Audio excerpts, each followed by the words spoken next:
Principal gestionnaire de réseaux de distribution de gaz naturel en France, GRDF distribue chaque jour le gaz naturel à plus de 11 millions de clients pour qu'ils disposent du gaz quel que soit leur fournisseur. Pour cela, et conformément à ses missions de service public, GRDF conçoit, construit, exploite, entretient le plus grand réseau de distribution d'Europe et le développe dans plus de 9500 communes. Le gaz est une énergie d'avenir. GRDF injecte dans les tuyaux un nouveau gaz vert, plus propre et renouvelable, le biométhane. Celui-ci est produit en France à partir de déchets organiques d'origine agricole ou ménagère. Avec une ambition de 30% de gaz vert dans le réseau à horizon 2030, plus que jamais, le gaz est une énergie indispensable à la transition énergétique en France. Bonsoir, monsieur Hermanet. Bonsoir. Alors, c'est la deuxième année que GRDF est partenaire de ces trophées du bâtiment. Et vous avez choisi de remettre ce soir ce trophée de l'efficacité énergétique. Quelles sont vos motivations? Chaque année, le bâtiment a vraiment un rôle important à jouer pour la stratégie nationale bas carbone en France. Le bâtiment, c'est 20% des émissions de gaz à effet de serre et c'est près de la moitié de la consommation d'énergie finale. Nous, GRDF, en tant que premier distributeur de gaz européen, on a envie d'être avec vous, partie de cette solution de la stratégie nationale bas carbone et de proposer des solutions concrètes, pragmatiques, locales pour atteindre cette neutralité. On l'a vu cet après-midi, on l'a vu récemment dans la COP26, on le doit à nos enfants, aux futures générations, ça n'est pas une option et nous voulons être de ce côté-ci de la solution. Et comment est-ce que l'énergie gaz, du coup, s'inscrit dans cette démarche d'efficacité énergétique? Alors je sais qu'il y a plein de gens influents ce soir. Mon message, il est important à transmettre autour de vous. Le gaz est une énergie qui devient une énergie renouvelable, qui est produite sur les territoires. Aujourd'hui, ce gaz, il est produit principalement à partir de déchets de l'agriculture, de déchets organiques du territoire, dans un crous, par exemple, dans les cantines. Si quand vous sortez ce soir à quelques kilomètres d'ici, vous allez croiser la station d'épuration de la Fessine. Il est produit également, ce gaz renouvelable, à partir des boues des stations d'épuration.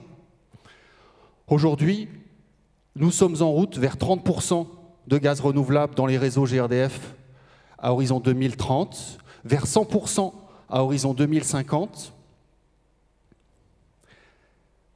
Et c'est une filière qui est une filière en dynamique intense, avec aujourd'hui une production de l'équivalent de 1,5 million de logements neufs, et d'ici 2 ans, avec 12 000 projets en file d'attente. Aujourd'hui, il y a 350 sites qui injectent dans les réseaux de gaz, 12 000 projets en file d'attente d'ici 2 ans. C'est l'équivalent de l'ensemble des logements neufs construits, c'est la consommation en gaz de l'ensemble des logements neufs construits depuis 15 ans. Donc ne laissez pas dire le gaz vert, on l'attend, il n'y en a pas. La filière est extrêmement dynamique. Elle a fait en 10 ans ce qu'a fait le solaire en 30 ans. C'est des emplois qui sont locaux, non délocalisables, c'est un traitement des déchets, c'est de l'énergie made in France, et à horizon 2050, nous sommes en route pour faire en sorte que la France soit indépendante énergiquement sur l'énergie gaz, et nous aurons ensemble contribué à rendre la planète neutre en carbone.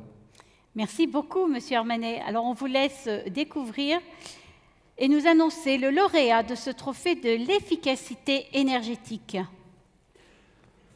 Ce trophée revient au projet Centre de formation des apprentis de la gastronomie.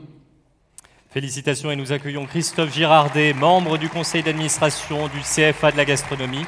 Et il est accompagné par Atelier Chemin Neuf, représenté par Jean-Michel Woolkoff.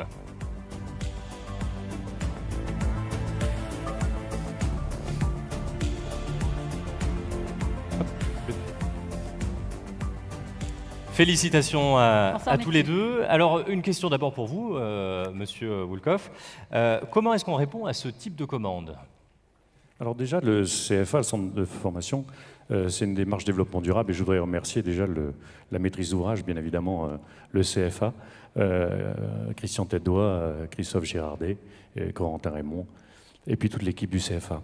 Christian Tête-Doigt, d'ailleurs, qui est venu nous saluer tout à l'heure, mais il avait des obligations professionnelles, je crois qu'il se sert un dîner pas très loin d'ici. Pour le coup, il a un vrai métier, oui. Ah, c'est ça. À cette heure-là. Tout à fait. Le CFA, c'est une programmation un peu complexe parce qu'on est sur un château 16e, 4500 mètres carrés environ. Et c'est sûr qu'un château, d'un point de vue énergétique... Et voilà, et on le voit à l'écran, ouais. Le programme qui nous était donné par la métropole, puisqu'il appartient à la métropole, était de rester dans les murs, donc aucune construction extérieure, puisque le volume du projet, c'est vraiment le bâtiment. Donc avec une programmation un peu complexe, comme je le disais, avec 3 activités. Bien évidemment, la partie restauration et gastronomie, puisqu'il y a 2 restaurants, une partie salle de formation et salle de cours, et puis un internat. Il ne faut pas oublier que dans le château, il y a un internat pour 45-48 élèves. Donc il faut aussi, dans un château, trouver du logement. Et cette dimension pédagogique, on l'a déclinée sur plusieurs sujets.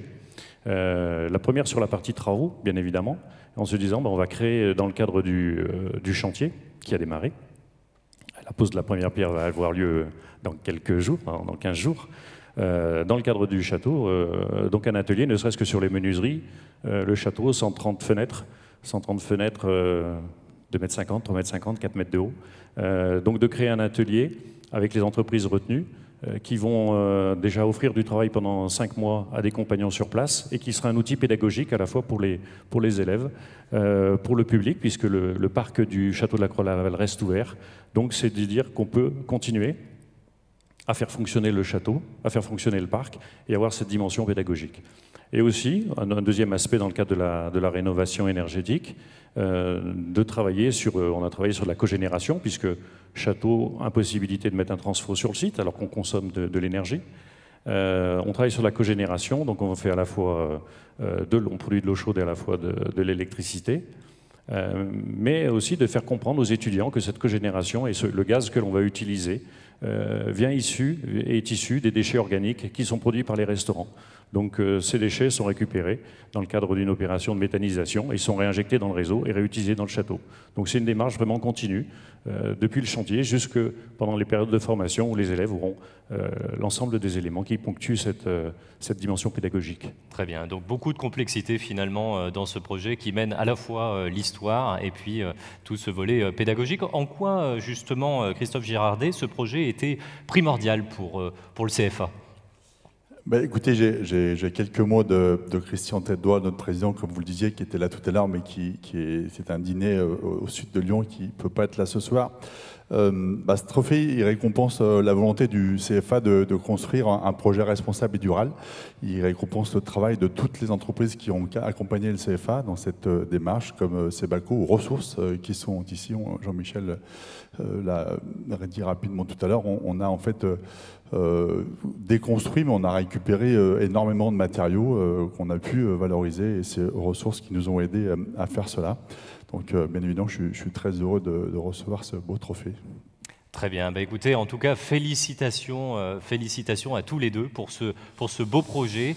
Et peut-être voulez-vous ajouter quelques mots en conclusion ? Je voulais juste vous dire que si tout se passe bien, mais je pense que tout va bien se passer, que du coup, dès la rentrée 2022, on vous attend tous, parce qu'au-delà d'un CFA, il y aura un restaurant gastronomique, un restaurant bistronomique, une boutique. On pourra aussi même faire des séminaires, enfin plein de choses. Enfin, en tout cas, on vous attend tous dès la rentrée 2022 au château de la Croix-la-Valle à Marcy-l'Étoile pour peut-être organiser le prochain événement, on sait quoi. Eh bien, pourquoi pas. Avec plaisir. C'est vrai que ça nous plaît bien la vie de château, nous. Et oui, voilà. Oui. On est bien d'accord. Rendez-vous en 2022. Félicitations. Rendez-vous est pris. Merci. Félicitations à tous les deux. Merci beaucoup. Merci, et merci à l'équipe de maîtrise d'œuvre et notamment à Aline Scardino et Laurence Montagny, les deux architectes qui sont aussi en charge du projet au sein du bureau. L'équipe est là aussi ce soir. Qui sont là-haut. Allez l'équipe, on donne un coup de projecteur sur l'équipe. L'équipe de maîtrise d'œuvre. Voilà, bravo. Et une équipe féminine.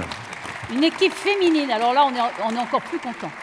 Merci messieurs, je vous laisse recevoir vos prix et aller poser pour la photo. Pour le souvenir. photocall. Bah, Martine, voilà, nous avons rendez-vous pour une vie de château. Absolument, Incroyable. moi ça me plaît beaucoup ce château.